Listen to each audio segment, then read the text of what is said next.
The gentleman from California, Mr. Schiff. Thank you, Mr. Chairman. Thank you all for being here to testify. Like so many millions of people, I watched the events of October 7th with unbridled horror.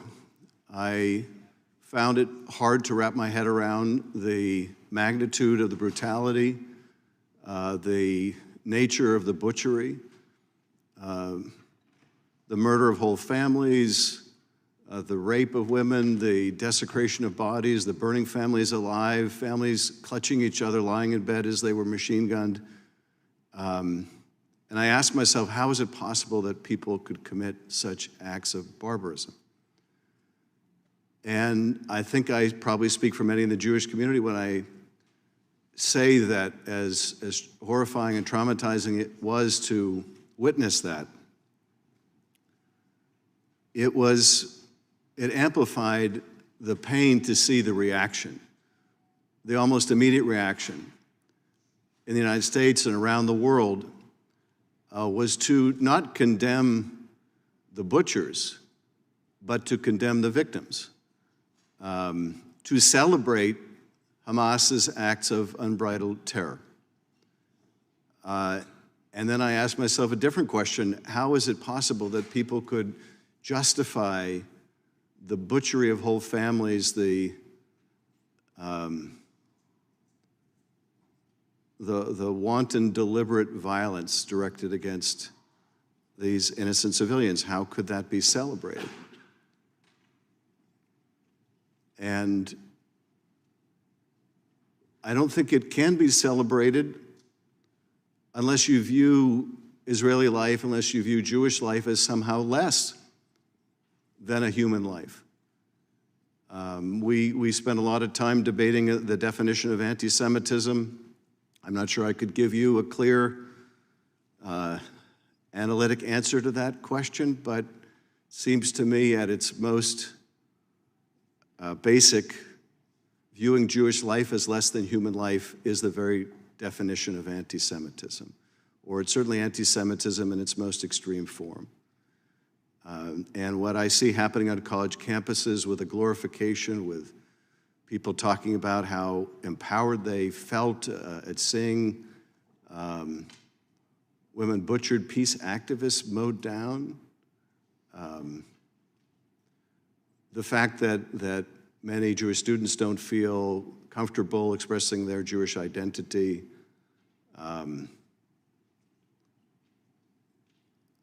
at a time of their lives when they should be free to discuss whatever issues they want, free to be themselves, is just horrifying. I remember years ago talking to the president of the Jewish community in France at a time when many Jews were leaving France because they didn't feel safe there. And he told me the French government was doing what they could to protect the Jewish community, but who wanted to live in a country where you needed protection? And I remember thinking years ago, thank God that's not the case in the United States, but now it is the case. And not for Jews alone. We've seen a horrific rise of Islamophobia. Even as we mourn the death of an older Jewish man in Los Angeles who died when struck at a protest, we mourn the loss of a 6-year-old Muslim child.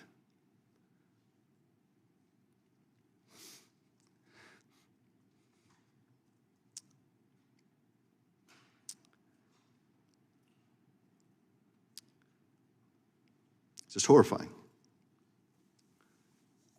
Dr. Nadel, I'd be interested in your thoughts on how you see anti-Semitism today.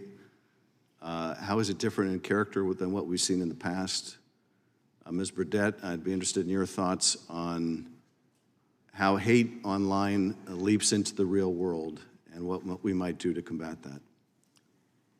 The anti-Semitism that we see today, since you closed with hate online, is horrifically magnified in a way that it has never been this magnified before, because you can reach millions and millions of people by expressing anti-Semitic ideas, including all of these old ideas about Jews as internationalists and old ideas about Jews as corrupted by money. And so what we have in this moment in time is we have millions of people, especially when leading personalities, whether they are members of the government or they are entertainment figures, when they post these kinds of anti-Semitic messages, and then it just explodes. It goes viral. I don't spend time looking at the social media because I think you could just spend all your time doing it. But I had a student last semester in my course, Antisemitism, Enduring Hatred, who told me that she had spent the previous week 40 hours looking at TikTok videos. So I looked at her, I said, when did you ever do any of your schoolwork? And I was a little concerned.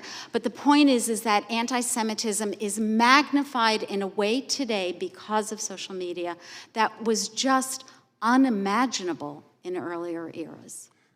I thank the gentleman. We now recognize the gentleman from Arizona, Mr. Biggs. Thank you, Mr. Chairman. Thank you for our panelists, for all of you being here today. Appreciate it very much.